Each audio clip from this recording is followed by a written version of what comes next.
In early January every year in Galveston, Texas, we hold the Keep On Tookin conference. You remember the slogan, Keep On Truckin, from the Robert Crumb cartoon? And you remember, here are the steps we took, which are suggested as a program of recovery. Well, once we've taken the 12 steps, our job is to keep on tookin.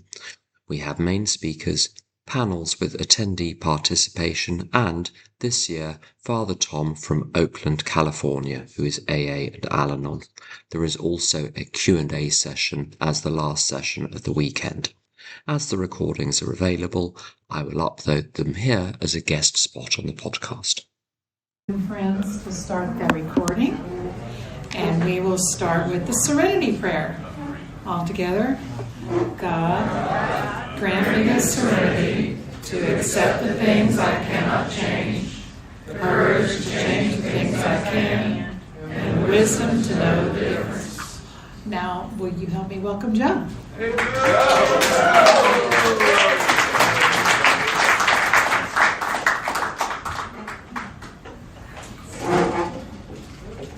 Now, to those I sponsor, this is laugh and this is cry.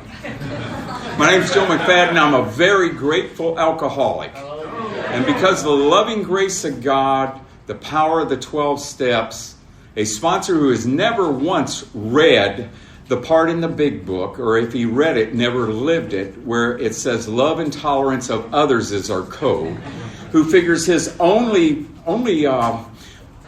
point in life when it comes to dealing with me is to comfort me when I'm afflicted and afflict me when I'm comfortable. I haven't found necessary to face life or escape life via taking a drink of anything or taking anything that will change the way I feel from the neck up since June 14th, 1993.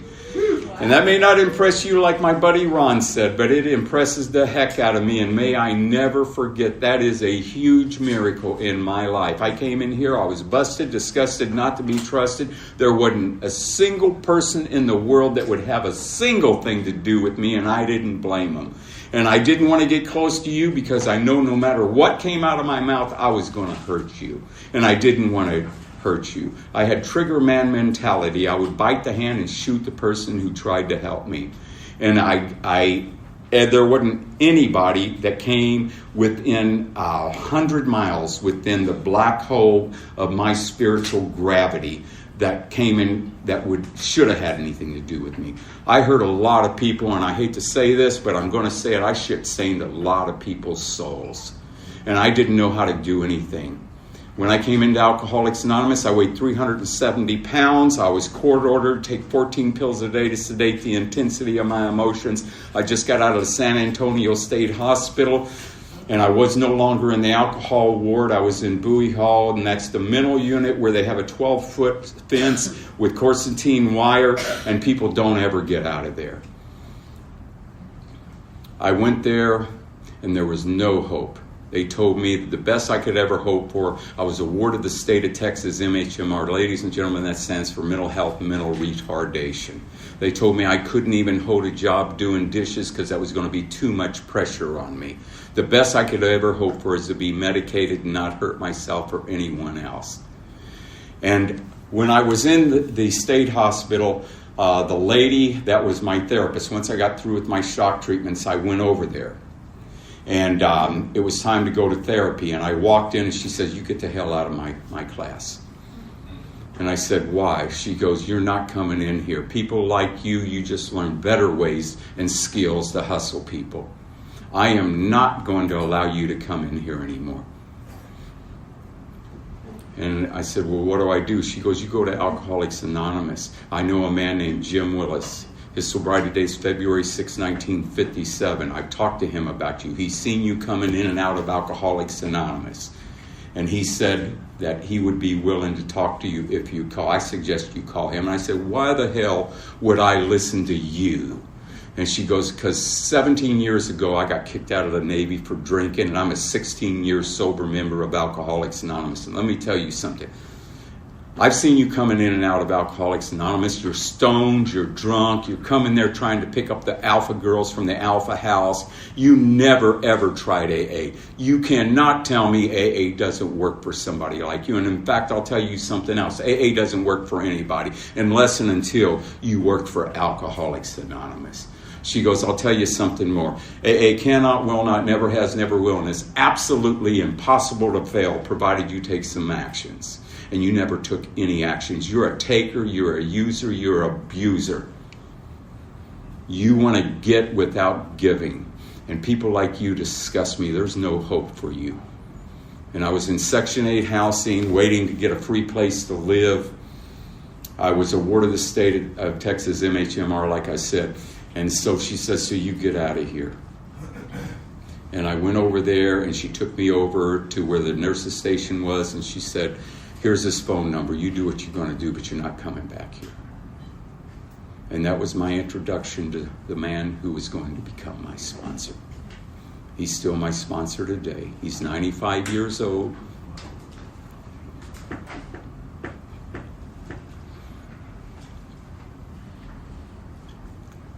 And I love him.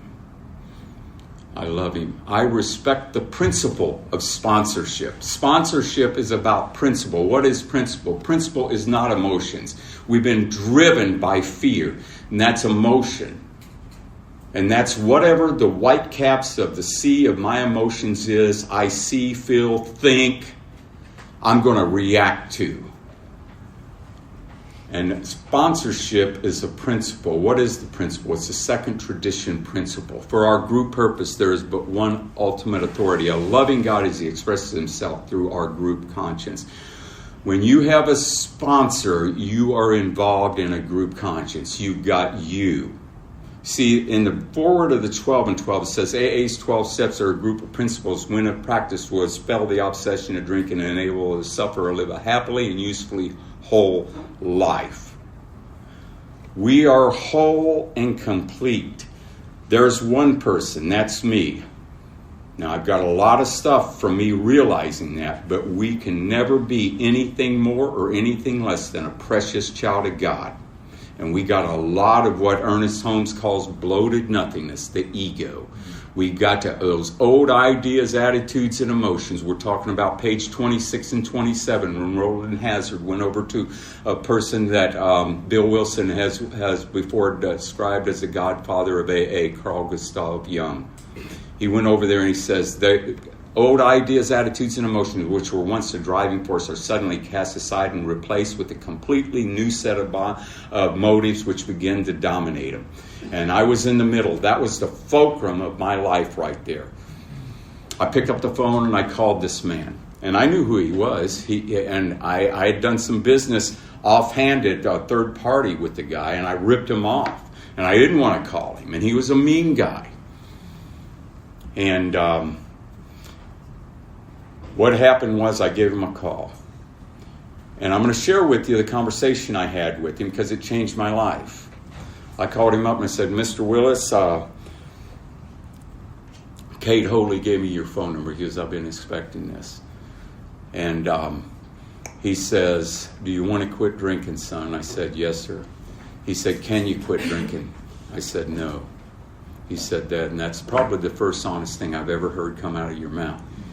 He said, the second thing is, I've seen you go around Alcoholics Anonymous, and I've seen you coming in and out, and I've seen you in business, and I know who you are.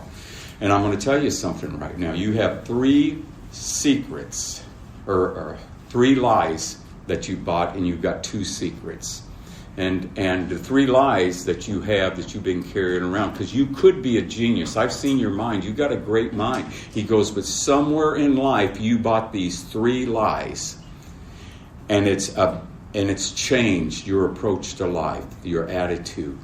He said the first one is you have bought a lie about who you are in this world, who the world is, and what the world is that you live in, and who the people in the world that you interact with.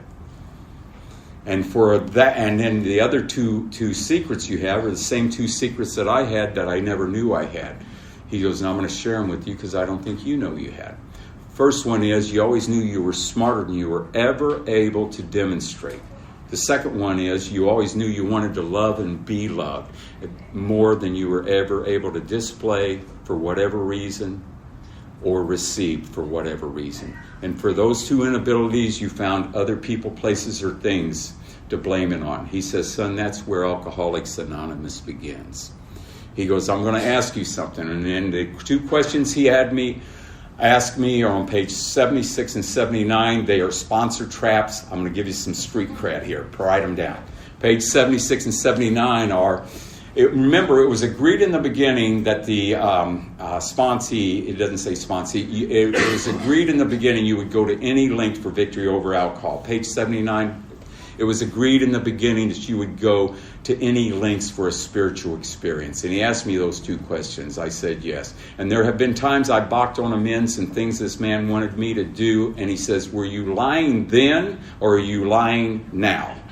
And so anyway, he did that. And what he did is he said, you're going to be getting out. Now, I'm court ordered to take 14 pills a day to sedate the intensity of my emotions because I'm a danger to other people. I am a guy who got kicked out of the clubhouse that he goes to at Club 12, the Ellis Island of Alcoholics Anonymous, for tipping over a Coke machine and throwing chairs at old timers. And I was escorted out by their ass kissers, which they call sponsees. And I was blackballed and said I could never, ever be involved or go there again. And he talked to the board and he got written permission that I could go there if he was my sponsor and I'd behave. And what he said is I got out of the state hospital and I had to take a bus over to his office. And when I took the bus over to his office, he says, I want you to get off at Broadway and 410, and I want you to walk over to the Intergroup, and I want you to see a lady there named Thala. And I said, okay, I will. And Bill, you remember Thala.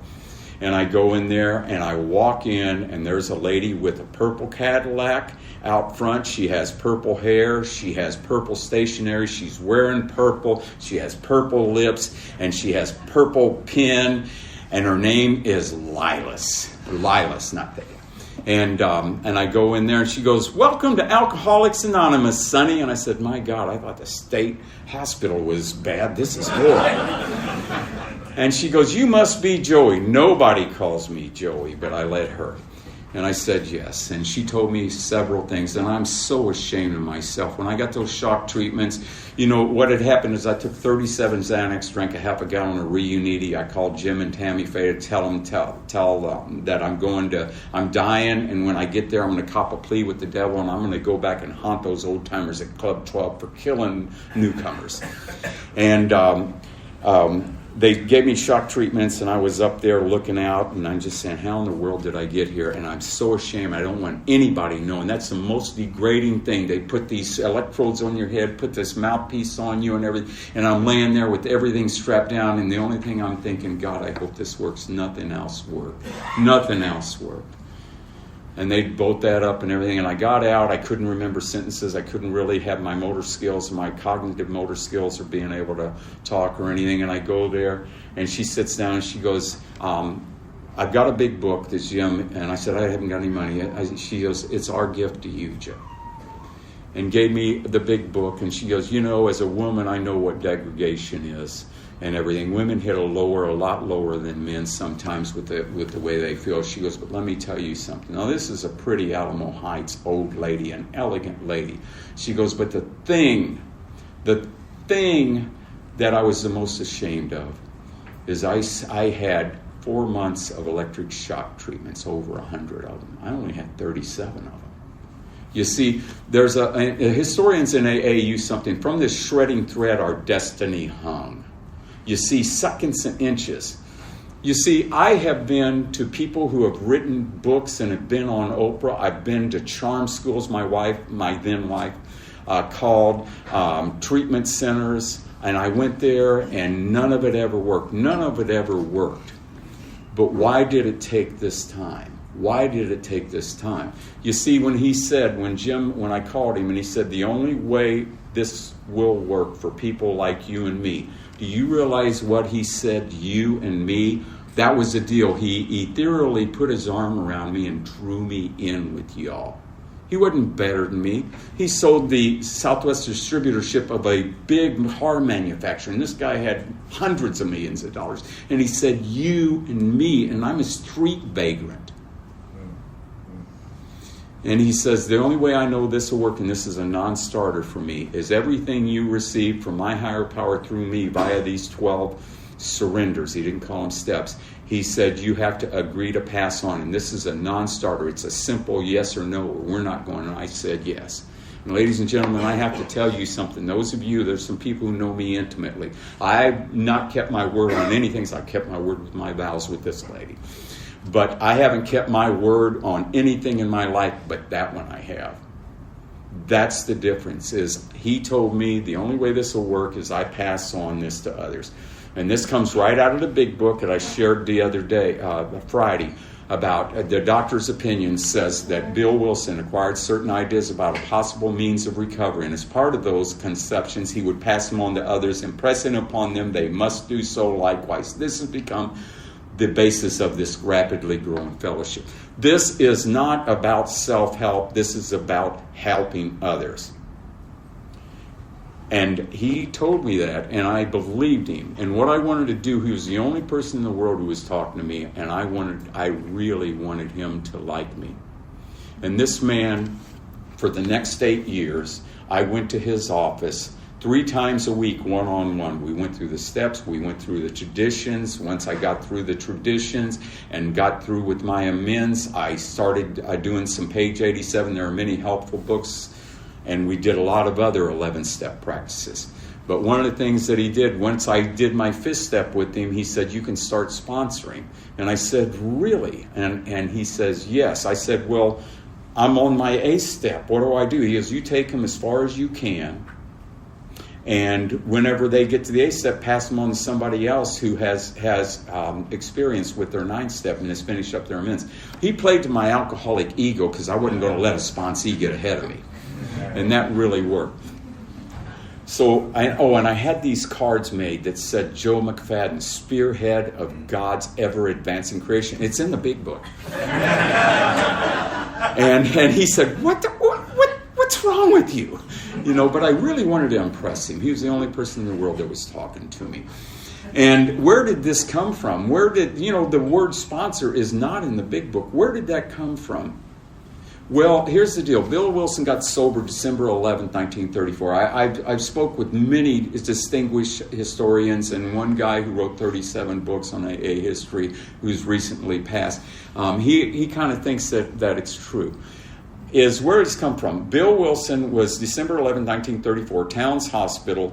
Ebby, his sponsor, comes over and brings him a book, Varieties of Religious Experiences. That is a series of lectures in between 1900 and 1902 in Edinburgh, Scotland. And in the 10th chapter,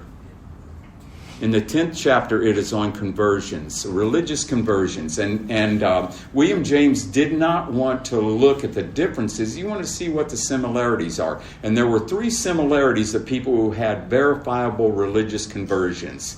And the first one was at-depth ego deflation. The second one was this, was that an appeal to something bigger and not of them, but possibly within them. And the third thing is they always fleed. In every one of this Harvard psychologist's research and documentation, the spiritual experience never stuck. So that was Bill Wilson. Everyone thinks that his spiritual experience was, if there be a God, reveal himself now. It's in Bill's story. And then all of a sudden the wind came in. It was a cold mountain wind. It lit up. It was all wonderful. And he said, surely this must be the God from my childhood that the people were talking about at the church then. Everybody thinks that, but it wasn't. It was not his spiritual experience. And I'm going to tell each and every one of you have had something of the sort happen. And I'll tell you how it happened to me. Joe, yes. The DA called and they're dropping the charges. A clean mountain wind came and the room lit up.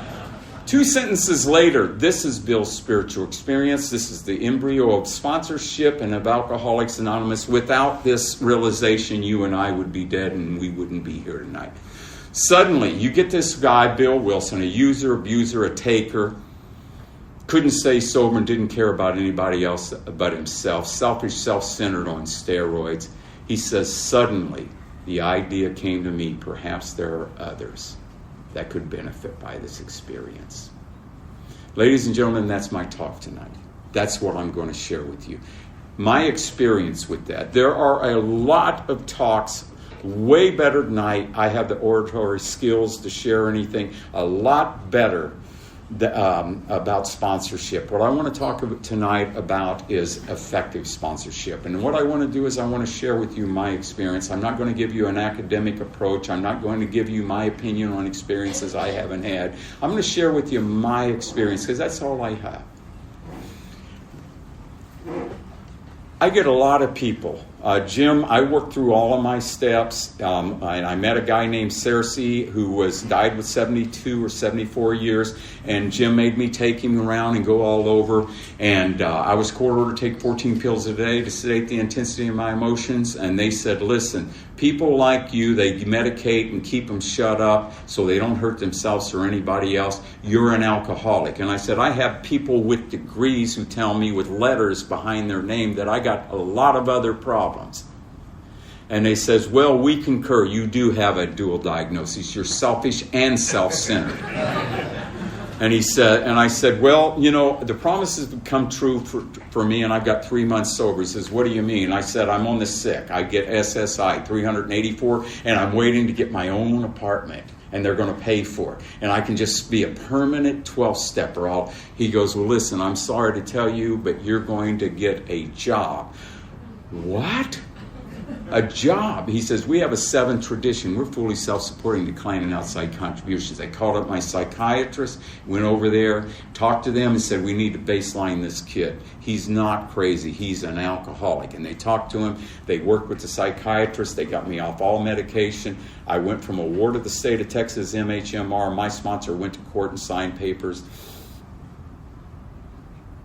And I became a ward of my sponsor.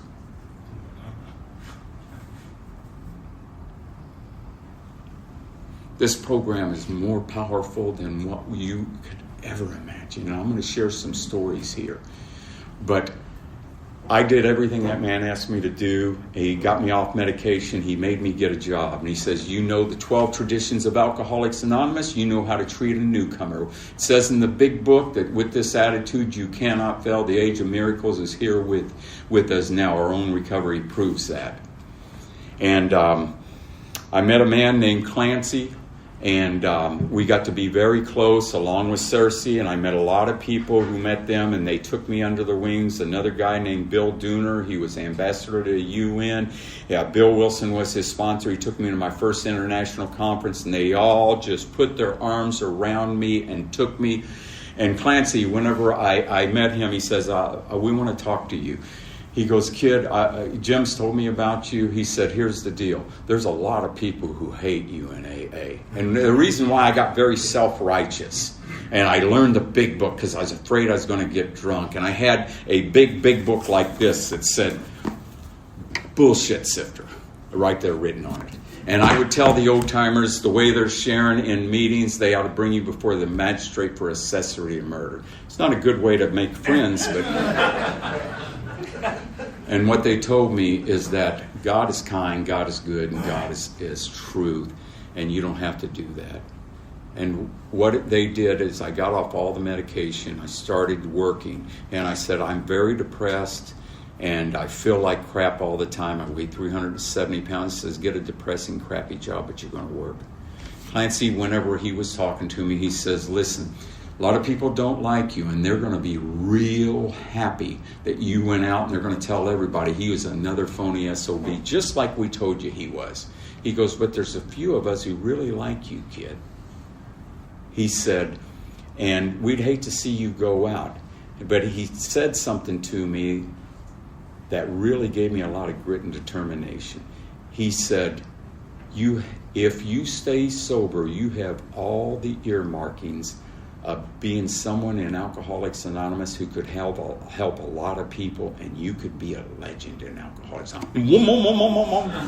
You know, but Clancy told me that. And he also told me, he says, a sponsor is someone you share your secret disbeliefs with. And my secret disbeliefs is that I was unlovable. Those 3 secrets that I had that Jim told me.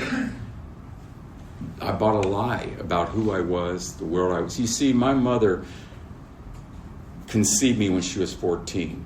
Now that's called a rape. And I reminded her of that man always, and she hated me. And I grew up always being told I was a mistake, and I had to justify my existence and rationalize my principles. And I just had to get away, be alone, and not say anything. And she would be in a bipolar, octipolar rage and come in there and hurt me. And I didn't have much, I didn't want this higher power nonsense. But he said, you take the steps and the higher power will show up. And what I did is I started, and why is it that we sponsor? And I'll tell you why it is that we sponsor. Is page 181, Dr. Bob, right here, he says, I spend a great deal of time passing on what I learned to others who want and need it badly. I do it for 4 reasons. A sense of duty. 2, it's a pleasure. 3, because in doing so, I am paying my debt to the man who took time to pass it on to me. And number 4, because every time I do, I take out a little more insurance for myself against a possible slip. You see, I suffer from alcoholism, not alcoholism. Selfishness and self-centeredness is, present tense is. I never ever get so good it isn't, or it was, it is. And so how do I do this? Now, in the doctor's opinion, there's a little thing that it says, out of the phenomenon of craving. Why is that important? Out of the phenomenon of craving. That means stone cold sober. Some make the supreme sacrifice rather than go on fighting. That means stone cold sober. And it talks about in the 12 and 12, sometimes the pain and suffering are more constant and acute after we stopped drinking than it was when we were drinking, because we no longer have anything to medicate that sobriety. Uncontented, and Tom mentioned that, uncontented sobriety will eventually lead to a drink or worse, and there's things worse. You're not going to come back from suicide. And so we work with others. Now, there is an analogy that some really, really good speakers will share. And it talks about the California redwoods, the mighty redwoods that are as tall as a football field is long. And you notice when you're out there that they grow in clusters, right? And why do they grow in clusters? Because their roots are so shallow. They won't go out into the ground. They have to root to each other. Otherwise, they'll topple under the splendor of their own magnificence. The long form of the 12th tradition gives us a warning, a negative promise, which is why we all must sponsor. And I'm sorry if you're not sponsoring, you're a selfish, self-centered person. And by virtue and name of an implication of the 12th step, you haven't taken the steps. And now there are people who come here, they stop drinking, they go to meetings, they have a good life. But I'm going to tell you what, they're not my kind of people, and they're not the people who come into this and who are here tonight. And I'll tell you the shame about that is when they die, so does their sobriety. I was talking to Tom, I could easily get this conference up to a couple thousand people, 1,200 people, easily. But I don't do it, and I'm going to tell you why. Is because the triangle here doesn't go up real high. We have an intimate gathering of 145 people, but I'm going to tell you what, we are passionate people, and we are active people. We are in the heart, the belly of the beast of Alcoholics Anonymous, and that if we had 2,000 people come in, it would be a tall triangle, and it'd come out to here, right? It'd be real tall. We've got a short triangle with 145 people, but it goes way out the base of that triangle, because we're people who impress upon others they must do so likewise. This has become the basis of our rapidly growing fellowship. Giving rather than getting is the guiding principle of Alcoholics Anonymous, and that's found on page 128. That is the guiding principle of Alcoholics Anonymous. Now, the modus operandi of the alcoholics' selfishness, self-centeredness is getting without giving. The getting is in the giving. There's only one acceptable answer to an AA request, and that is yes. Now, that didn't all happen for me overnight. What happened was I started suiting up and showing up and going through, and I worked with a lot. And I'm going to give you an example. I went to get my kids. My ex-wife married a guy, and they hated me, and they turned the kids against me. And I'm going to AA meeting, minimum wage job, all this stuff, and I'm feeling crap about. And I'm supposed to have the kids Christmas, and I got this little studio apartment, and they're going to sleep on the floor. I made little blankets and tents and everything, and I go over to get them. Nobody answers her door. I call her on the phone. She goes, "Was that this weekend?" She knew it was. I called Jim. I said, "This sobriety ain't working for me. I want to go out. I want to get drunk. I've never shot heroin. I want to shoot heroin. I want to go start a fight and have somebody punch me in the face so I don't feel this pain I got inside." He goes, "Joe, I'm glad you called." He goes, "Nick was supposed to go to detox tonight to carry the message, and we can't find anybody because they all got happy families, and you're the only loser that doesn't." So I said, "I hate God, I hate AA, I hate you, and the only reason I never have told you I hate you because you're the only one who will talk to me." And he goes, "What am I? I don't have a message to carry." He goes, "Go there and lie your ass off." So I do it. Afterwards, this big 7-foot-tall black guy comes up to me. And he's got half his arm hanging out. It's all pus and everything. And he goes, "Hey, dude, I really dig your rap. I was wondering if you'd sponsor me." I said, "I'd like to, but I can't." He goes, "Is it because I'm black?" I said, "No, it's because I like the people I sponsor to look up to me." And I give him a quarter, and I said, "You call me in the morning." He got kicked out of the NBA. He went over to Italy to play, and he lost it all. He was dealing heroin and running women out of his mama's house, and the police were looking at him, and he heard a bell ringing. He was hiding from the crack dealers and everything, and his mother's house that she left to him after she died was being repossessed by the city for no taxes. And he said, "I can't do this anymore. God, would you please help me?" And he goes over where he hears this bell, and he walks up there, and he knocks on the door of the rectory, and this priest comes out, says, "Can I help you?" He says, "I used to be a somebody." He goes, "I'm a nobody now. And I used to be a somebody, but I've lost everything. I don't even have a pair of shoes." And the priest looked at him, took off his shoes, and gave it to him. He says, "The miracle of that is where from this shredding thread our destiny hung." He said, "How many priests have you ever met that wears a size 15 shoe?" And he took him over there to the detox, and I met him there. And I got him in over at the Ark, and I took him over to meetings there. I got him checked in, got him a job. I sponsor a guy that heard me speak when I was in a penitentiary in Las Vegas, and he got released, and he says, "I want to go where my sponsor is." I had never agreed to sponsor him. He said, "Who's your sponsor?" That's Joe McF. So he comes over there. He was a meth dealer that shot and killed somebody for a motorcycle gang he was involved in. And he goes, "You said that our dark past becomes our greatest asset. With it, you can avert death and misery." He says, "All right, what was I? My dark past. I was a meth cook." He goes, "I'm the head chef for the Marriott Corporation." So he got this guy a job being a concierge. Is that how you say it? And he did that, and I had to go pick this guy up and take him to work at like 6 a.m. I'm over there, and there's this big 7-foot guy, and he's crying, saying, "I'm scared." And he gave me a hug and all this stuff and everything. And so anyway, he got the job and everything, and he's working. And then I said, "Hey, well, how come you're not living in your mom's house?" He goes, "They sent me letters. They're going to repo it, and it's way behind." And I said, "I know it, you know it, but I got a feeling God has other plans. We got some people who work over there in the city. You go over there and tell them I'm your sponsor," and I kind of talked to them. They go over there, and they agreed to make payments. And I said, "While you're there, you go over here to the gymnasium people over there for Parks and Recreation. We got one of our people there." And they found out about him. And he became the coach at a rec center while he was finishing up his master's. And then we got to the amends. And the amends part of his story was that he sold crack and pimped out these women. And he sees them all the time bringing their kids in. He goes, "It's so embarrassing. I'm asking the city if they can get me to another one because this is across the street from my mama's house where I'm living, where I used to do all this." And I said, "This is wonderful." And he started an NA meeting there for them. And then I said, "This isn't enough. That priest that you can't find anymore, what we're going to do is we're going to start a basketball league, a corporate basketball league. And what you're going to do is you're going to raise money for these children new tennis shoes and backpacks.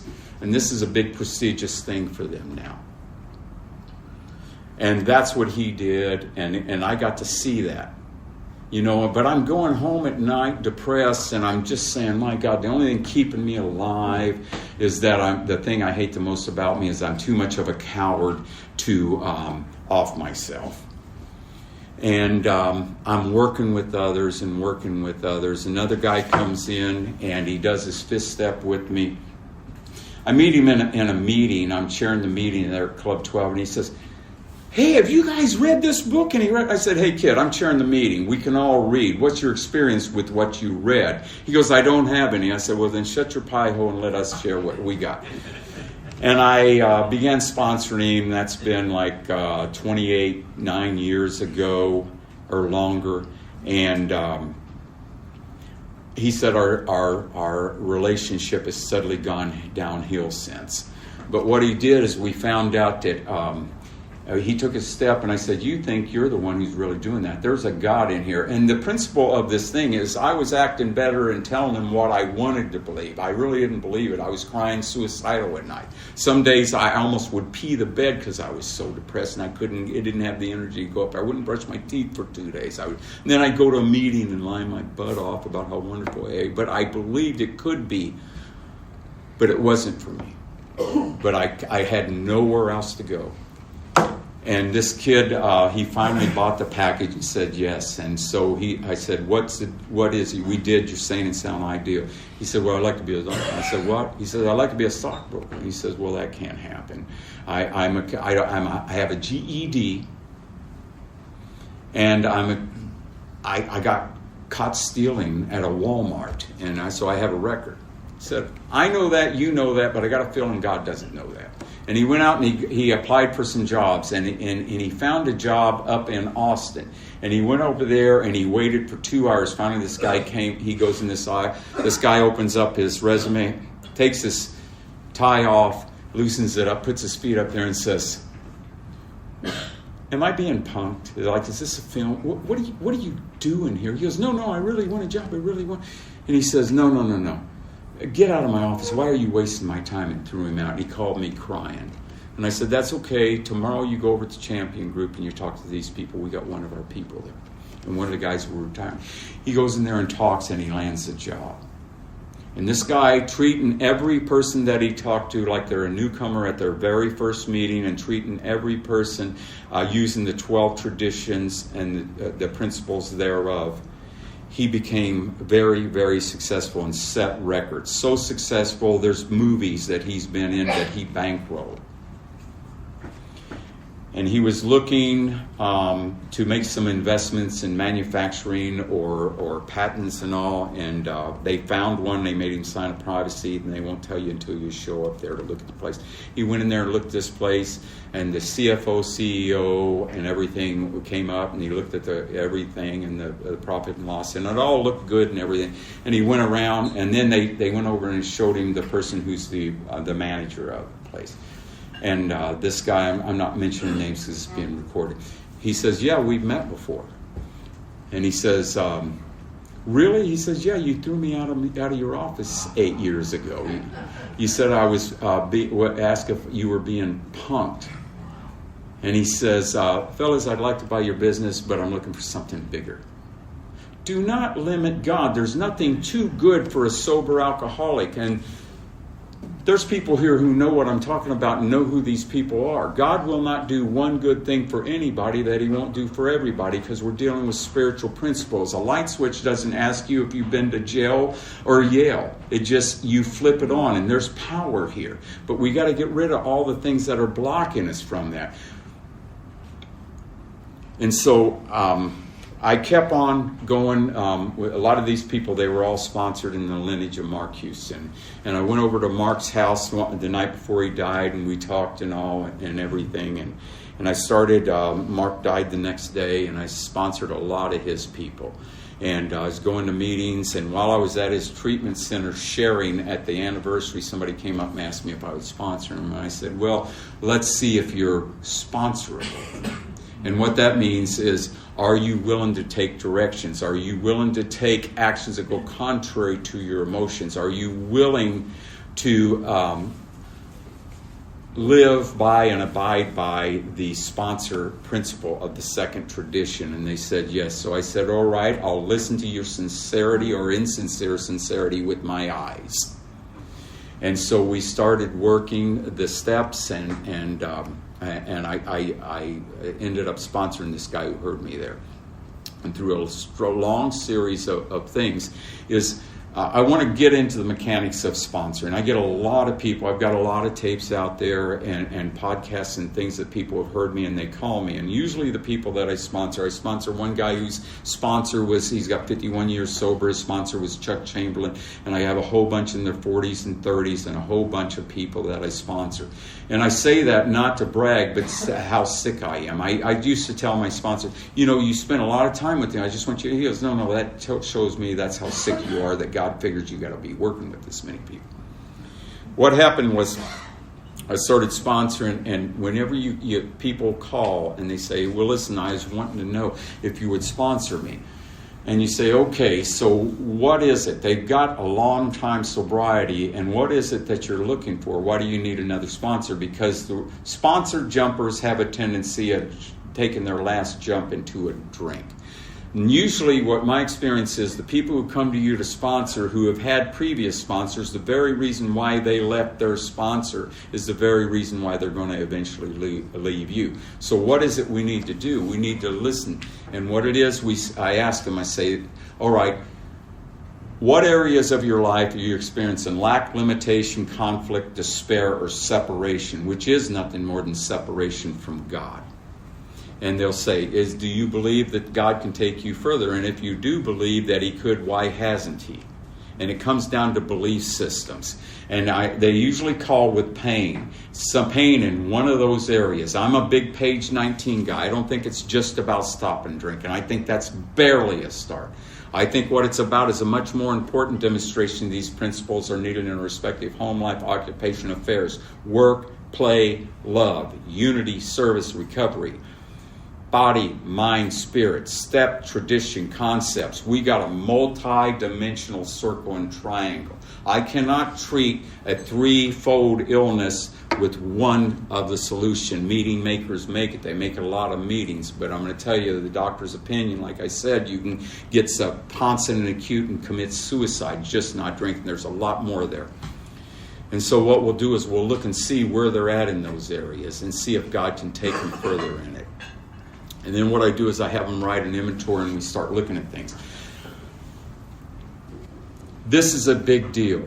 Home, occupation, and affairs. Now, Lucy and I were up in Amsterdam, and we went to a Grand Spancy, took us to a meeting. We went there, and then afterwards we went out to eat. And there's some people there. And they come up, and we're talking, and they say, this is the number one place in the world for quality of living. And I said, why is that? They said, well, because we're very strong. We put family first, then our careers, and then leisure. And I said, well, we have page 19. We think a man is unthinking. Sobriety is enough. A much more important demonstration of these principles are needed in respective home life, occupation, and affairs. And I said, I really like that leisure. But then there is a lady there who's a linguist, PhD linguist. And she says, there is a word called Getzako, something like that. And she goes, that's what the word you're looking for instead of affairs. And I said, what's that? She says, a sense of calm and unity with others. The number one spiritual law of all spiritual laws is that of unity. If your doctor comes up to you and says, I'm sorry you're suffering from disunity, I'll tell you what you're suffering from cancer, and you're about dead. But whenever you're in unity, you've got God, you've got yourself, and you've got others. Hence, when people call me, I've got something out there that said, surviving the dark side of spiritual growth, where you can hit a bottom with 17 years, and it's about what I hit there. And what is the definition of pain whenever I have this talk with them? We look and see, what is the definition of pain? Pain is the distance between what is and what you want it to be. And what the 12 steps do, it helps you reconcile so that you can feel comfortable with what is and what can be. And a sponsor is someone who sees who you really are. We've got a meeting called the Slow Learners Group of Alcoholics Anonymous. You're all welcome to attend. We'd love to have you. But one of the things I say there is, if you're new here or I haven't met you, I want you to know one thing. I love you, and you don't got to change a doggone thing about you, because I know who you are. And the reason I know who you are is because I know who I became and who I was, because those people at Club 12 held me in that sacred spot the same as I'm holding you. And what happens is we've got this light inside of us, and the sponsor sees that. And that light is who you are. The most important word in all Alcoholics Anonymous history and all of our literature is the word only, praying only for knowledge of God's will for us and the power to carry that out. A sponsor sees that in you. And it looks like this. A sponsor will come up to you, and he will say, "What color is this wall?" And I say, "It is yellow." And he says, "I'm telling you right now, it is purple." And I said, "No, it's not." And he says, "I want you to act like it's purple." The only thing, we're not talking about walls. What we're talking about is our emotions. Now, there's a person in here who did a fist step with me, and he's a big, big guy. And I really got him mad at me because we were looking at the color purple in some of his life. He's looking at me and smiling at me. But we walked over in Marfa, Texas, and we were at across from the St. George Hotel there, and we were on some railroad tracks. Now, the funny thing about these railroad tracks is if you look at the railroad tracks, they're going to V into one. And we want to call the Railroad Commission and tell them, there is a train wreck about to happen. You've got to stop all these railroads. There it is, right there. I'm telling the truth, and that's the way it is. They'd think you were crazy if you did that. A sponsor's job is to decipher the true from the false, to help you see the lie and the truth so that you can see the truth and the lie. Those 3 lies that Jim Willis told me that I believe. And it goes like this, is when you're a sponsor, you listen to what they're telling you, you're listening to what they don't want to tell you, and then you decipher what really is. And that takes a lot of skill. And a sponsor is someone that you're willing to surrender your better judgment to someone that you feel has your best interest. And I'm going to tell you something right now that I didn't get this. Clancy gave it to me, and you can use it, but you can take this to the bank. It is the truth. I would rather follow the bad, well-intentioned advice from a well-meaning sponsor than my own alone and unaided. I'm going to tell you, all my good ideas really show proof that I really need a strong sponsor. And I'm going to tell you what. There are, I'll tell you what, there's 2 things that sponsorship is for me. Sponsorship for me is, there's a lot where you have to take forks away from your sponsees. They will come and say, "Lack of power is my dilemma." You've read that on You Senile Old Bald-Headed Man. You've read that on page 45. Lack of power is my dilemma, right? Say yes.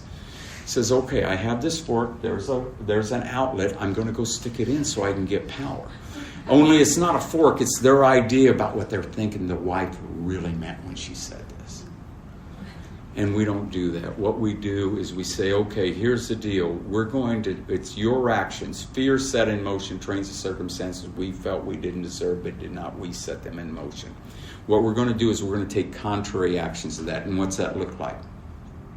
We are here. I want to be, somebody mentioned being from Scotland and William Wallace with the painted face on the horse with the sword. I want to be that guy. Because it says in the big book, we're here to play the role God assigned, right? I'll tell you, you guys remember Mayberry RFD with Sheriff Taylor?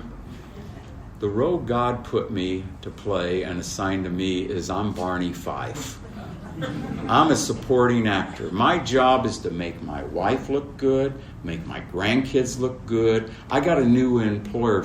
Being all powerful, he'll provide what I need if I stay close to him and perform his work well. That's a third step covenant. I have a new employer, and my job is to make my sponsees look good, make my home group look good, and put them first. And the definition of a spiritual experience is quite easy. You don't have to get very academic or deep. Definition of a spiritual experience is selfish and self-centered. All of a sudden, I, me, and my has been converted to we, us, and our. I'm taking contrary actions, putting the betterment of the greater good of the first tradition. Our common welfare comes first. I want my wife to know that she's loved, and I want to be a good representative of Alcoholics Anonymous. In fact, what I tell a lot of people, and a lot of people who are here this evening that I sponsor, is our job, we created a new service position in Alcoholics Anonymous. What you're going to be is you're going to be the GSR for your home group at your work. You're going to be the GSR at your home. You're going to be your GSR of how you drive on the freeway. If your whole home group was watching you on a big screen, are you acting? That's putting principles before personality.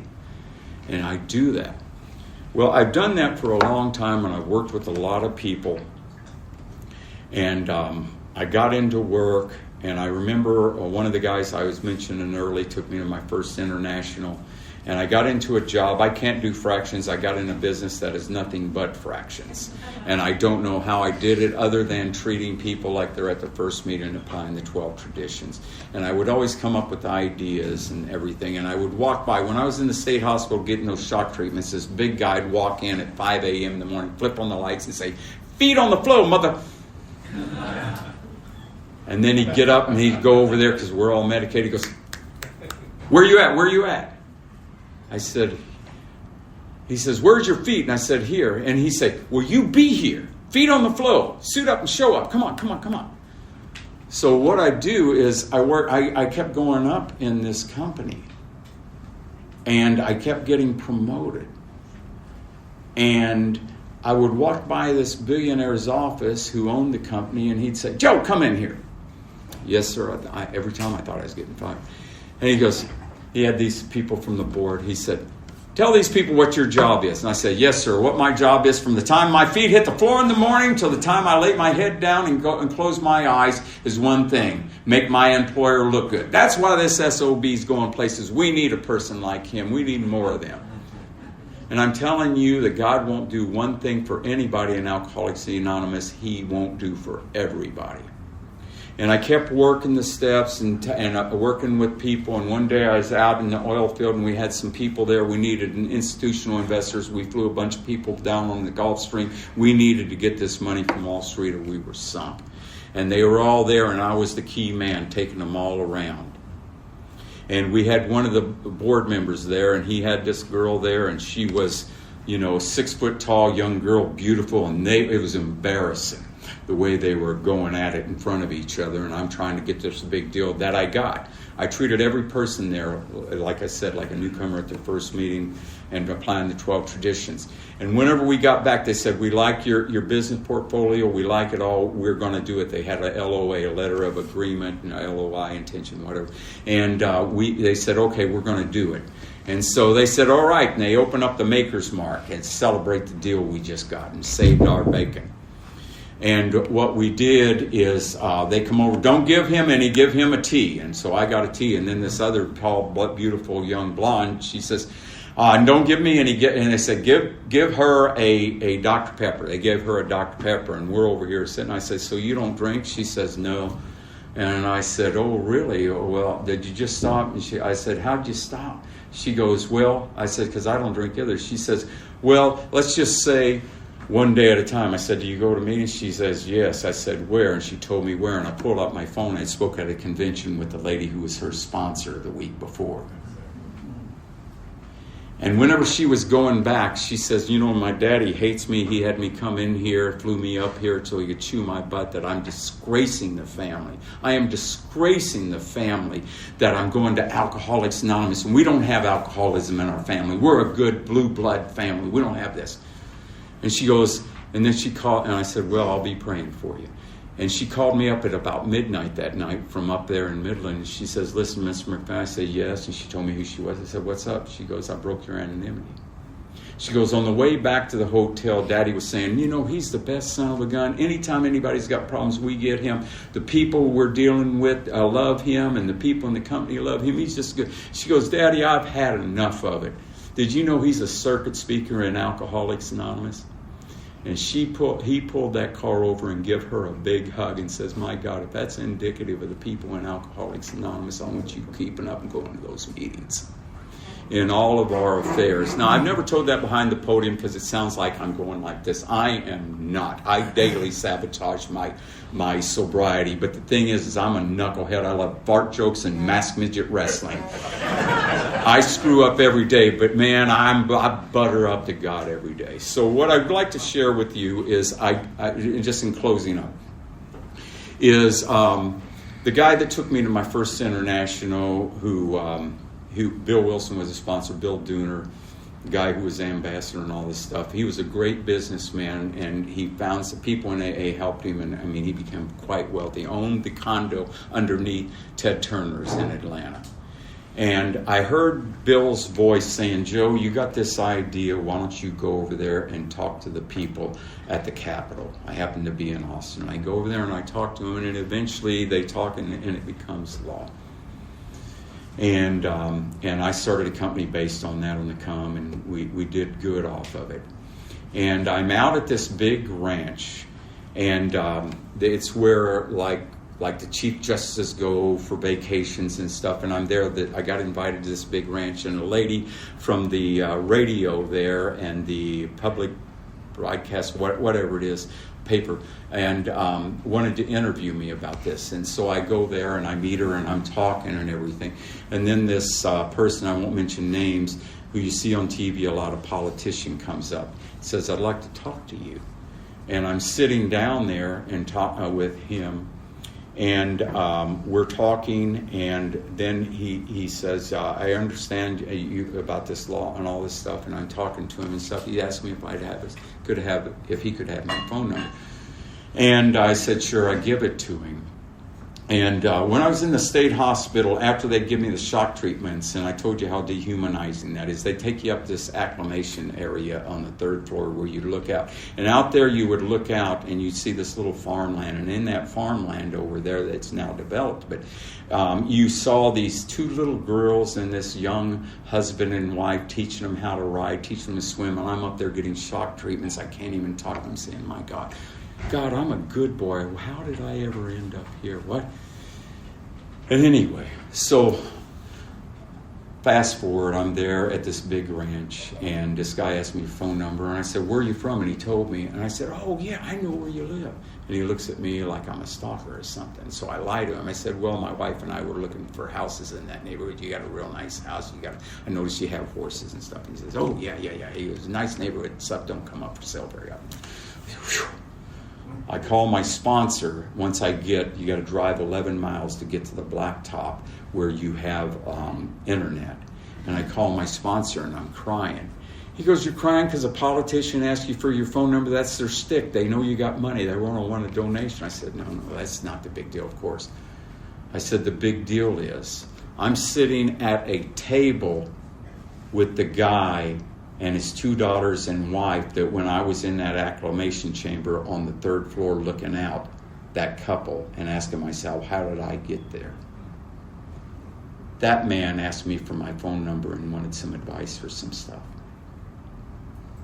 There is nothing too good for an alcoholic. When I was in that state hospital getting that shock treatment, and I'll close up with, there I was, this lady named Kate Holy. There I was. There were 60,000 alcoholics in 2010 at the International Conference, and I'm working for GSO, helping them with their literature, and I know a lot of people, and I'm jovial, so I'm helping them. And then all of a sudden, the manager of GSO comes up and he says, "Joe, this girl is really alarmed and says she needs to talk to you private." I go, "Oh my God, I probably got a kid by her or something." And so I go over there, and she looks me in the eye. "God dang it, I'm sorry." She looks me in the eye and she goes, "I've been praying for you for 23 years. I look at her and I start bawling. That was Kate Holy. That was the lady who told me, go to Jim Willis. AA cannot, will not, never, has never will. She's a friend of mine on Facebook now. See, when we look back, we realize the things that came to us are better than anything. That's all spirituality is in hindsight. I get a hangnail, I think it's cancer. Everything in hindsight. If God can do this, the miracle of Alcoholics Anonymous is that I can look myself in the black part of my eyes and not want to puke and not have contempt. That's extreme contempt, disgust, and hatred for myself. I like me. If you don't like me, you just haven't got to know me well enough. If you do like me, you probably think I'm a lot better. But I'm a lot of fun. I tell my grandkids a new fart joke every day. And I love you people, and there ain't nothing you can do about it. Thank you.